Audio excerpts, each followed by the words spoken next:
ИИМ коомчулуктан кечирим сурап Бакиевдин портретин алып салды. ИИМдин баңгизаттарды мыйзамсыз жүгүртүүгө каршы күрөшүү кызматы өлкөдөн качып кеткен мурдагы президент Курманбек Бакиевдин иниси Жаныш Бакиевдин портретин алып салды жана мындай кемчилик үчүн коомчулуктан кечирим сурады. Бул тууралуу министрликтин басма сөз кызматы тараткан билдирүүдө айтылат. Урматтуу жарандар, ИИМдин баңгизаттарды мыйзамсыз жүгүртүүгө каршы күрөшүү кызматы келтирилген кемчиликтер үчүн коомчулуктан кечирим сурайт. Бүгүн баңгизаттарды мыйзамсыз жүгүртүү менен күрөшкөн түзүмдүн мурдагы жетекчилеринин портрети илинип, ал жакта эч кандай күмөн ойлорсуз Жаныш Бакиевдин да портрети кошулган. Бирок бул кетирилген катачылык дароо оңдолуп, стендтен портретти алынды, деп айтылат билдирүүдө. Жаныш Бакиев 2010-жылдагы апрель окуясынан кийин өлкөдөн качып кеткен. Соттун чечими менен өмүр бою соттолгон.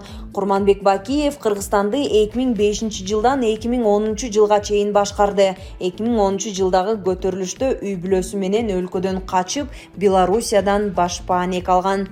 10-ноябрь күнү ИИМдин баңгизаттарды мыйзамсыз жүгүртүүгө каршы күрөшүү кызматын мурда жетектеген башчыларынын стендти ачууга байланыштуу салтанаттуу азем өткөрүлгөн. Аталган иш-чарага алгачкы жетекчилер Зеличенко, Рысалиев, Бешенбаев, Ботобаев, Исмаилов, Матмусаев, Кулуев жана башкалар катышкан. Булак ринг чекиткейжи. Башкы чекистин шайлоо алдындагы эскертүүсү. Улуттук коопсуздук боюнча мамлекеттик комитеттин төрагасы Камчыбек Ташиев жогорку кеңешке шайлоого айрым талапкерлерди үгүт жүргүзбөй эле бийликти каралоого өтүп алды деп катуу сындады. Башкы чекист кайсы бир атты атабаганы менен коомдо Буладахан Мадумаровго карата айтылды деп кабыл алынууда. Шайлоодогу мыйзам бузуулар. Атайын кызматтын башчысы Камчыбек Ташиев 10 ноябрда Каракөл шаарындагы УКМКнын жаңы имаратынын ачылышында сүйлөп жатып, парламенттик шайлоодо талапкерлердин добуш сатып алуусуна жол берилбесин айтты. Ал мамлекеттик кызматкерлер саясий иш-чарага аралашса жумуштан алынып, жоопко тартылаарын, ал эми добуш сатып алгандар шайлоонун жыйынтыгы чыккан күндө да жарыштан четтетилээрин эскертти. Биздеги маалыматтарга караганда айрым талапкерлер шайлоого аз калганда добуштарды сатып алууну көздөп жатат. Шайлоого бир жума калгандан тартып УКМКнын кызматкерлери уктабай күнү-түнү көзөмөл кылышы керек. Добуш сатып алуу фактысына көңүл бурбай койгон кызматкерлер жазага тартылат. Ички иштер министрлиги 11 ноябрда өлкөдө үгүт иштери башталгандан бери шайлоо эрежесин бузган 73 факты катталганын билдирди. Алардын ичинде шайлоочуларды сатып алуу, административдик ресурсту кыянаттык менен пайдалануу сыяктуу мыйзам бузуулар бар. Мекеменин басма сөз кызматы тараткан маалыматка ылайык ушул тапта 37 иш боюнча териштирүү жүрүп жатат. Шайлоо мыйзамдарын бузуу фактыларына жана шайлоону таза өткөрүү жөнүндө президенттин жарлыгына жетиштүү аткарбагандыгына байланыштуу Ош мамлекеттик университетинин ректору Кудайберди Кожобеков, педагогика факультетинин деканы жана ошол эле факультеттин 3 окутуучусу иштен алынды. Ошондой эле билим берүү жана илим министри Болотбек Купешевка, Ош шаарынын мэри Алмаз Мамбетовго сөгүш жарыяланды. Бийлик менен Мадумаровдун кайым айтышы. Камчыбек Ташиев 10 ноябрдагы сөзүндө айрым талапкерлер эл менен жолугушууда бийликти каралап атканын кошумчалап, аларды сынга алды. Кээ бир талапкерлер программасы менен тааныштырбай, бирөөнү жамандап жасалып жаткан иштерди каралап, эл арасында туура эмес маалыматтарды таратууда. Ошол сагызгандай шакылдаган талапкерлер тилинин азабын тартат, тилин тыйып, элге туура маалымат берип, программасын түшүндүрүп добуш алып келсин. Биз шарт түзүп берип жатабыз, биз мыйзамдуулукту камсыз кылып берип жатабыз. Талапкерлер да эрежени сакташы керек. Кайдагы калп маалыматтарды таратып, мамлекет башчыга, бизге окшогон мамлекеттик кызматкерлерге ар кандай сөздөрдү айтып жүрүшөт. Бирок ошол тилинин азабын тартат. Камчыбек Ташиев мүмкүнчүлүк болгон жерде эле шайлоо таза өтөт деп убада берип келет. Ал бийликти каралады деген талапкерлердин аты жөнүн ачык айткан жок, бирок коомчулукта бул сөздөр Бүтүн Кыргызстан партиясынын лидери Адахан Мадумаровдун дарегине айтылды деп боолголонуп жатат. Буга бир нече себептер бар. Президент Садыр Жапаров 6 ноябрда Чүй облусунун Кемин шаарында диагностикалык мобилдүү клиниканын ачылышына катышып, алда Камчыбек Ташиевдин сөзүнө үндөш эле билдирүү кылган. Шайлоого ким кааласа катышып жатат, оппозициясы, позициясы бар. 30 жылдан бери келаткан эски жүздөр сайраган, сагызган деп айтып атасыңар. Эч кимисине бут тосгон жокпуз. Мурда бийликтин гана партиясына иштешчү, оппозиция көчөдө калып, аларга свет, залды, керек болсо көчөнү да берчү эмес. Анын баарын жок кылдык, биз демократиялуу өлкөбүз. Президент Садыр Жапаров Адахан Мадумаров тууралуу 23 октябрда жыл жыйынтыгын чыгарган басма сөз жыйынында да сөз кылган. Өлкө башчы Тажикстан менен чек ара маселесин чечүүдө 4 көчө тилкеси боюнча Коопсуздук кеңешинин мурдагы катчысы Адахан Мадумаров кол койгон протокол чоң тоскоол болуп жатканын айткан. Мадумаров үгүт өнөктүгүндө эл менен жолугушуп жатып, президенттин дооматын четке каккан жана ал кол койгон протокол юридикалык күчкө ээ эмес экенин кайталаган. Ал документти көтөрүп чыккандарды сабатсыз деп атаган.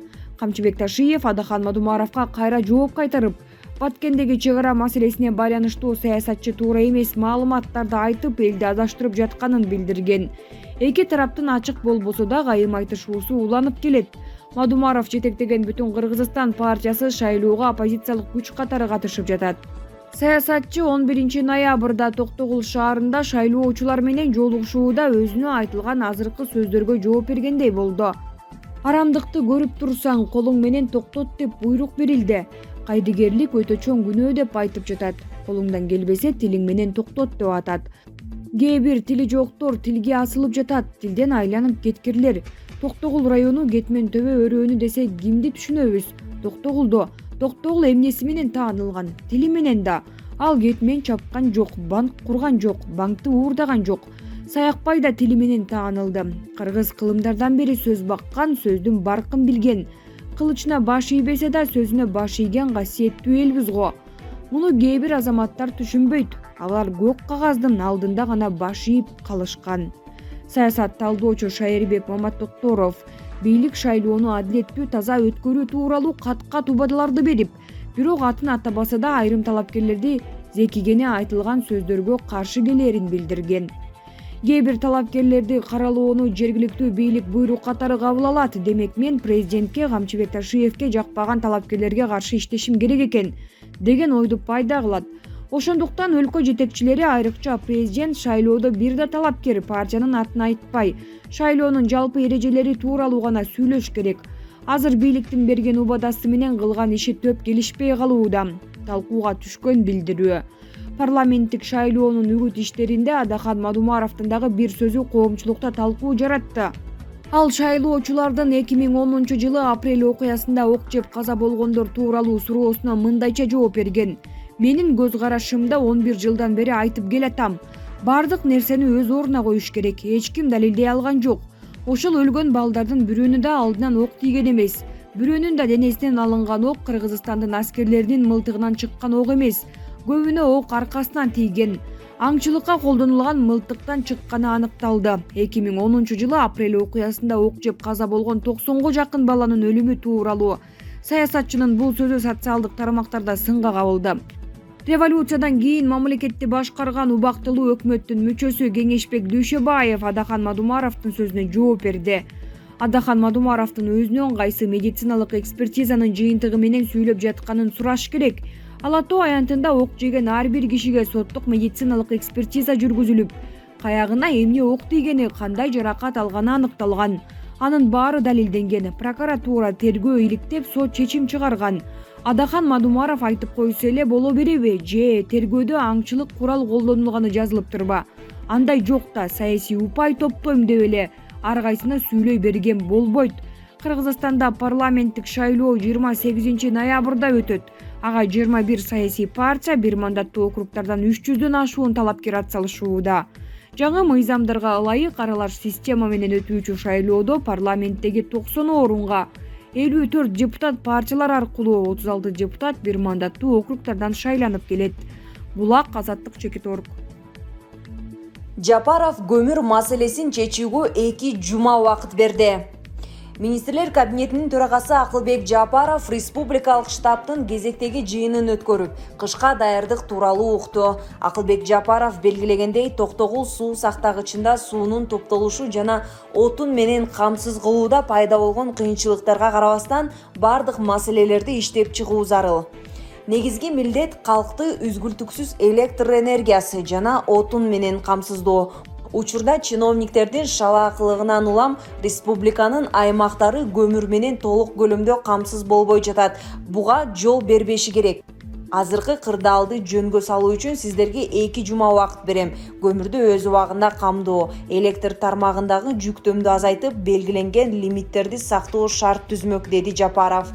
Кеңешменин жыйынтыгы боюнча министрлер кабинетинин башчысы бир катар тапшырмаларды берди. Атап айтканда, Бишкек шаарынын мэриясынын жетекчилиги астында көмүрдүн баасын көзөмөлдөө үчүн энергетика министрлигинин, ички иштер министрлигинин монополияга каршы жөнгө салуу кызматынын, салык кызматынын өкүлдөрүнөн турган мобилдик жумушчу топ түзүлө турган болду. Булак, Марал ФМ, Чекиткейчи.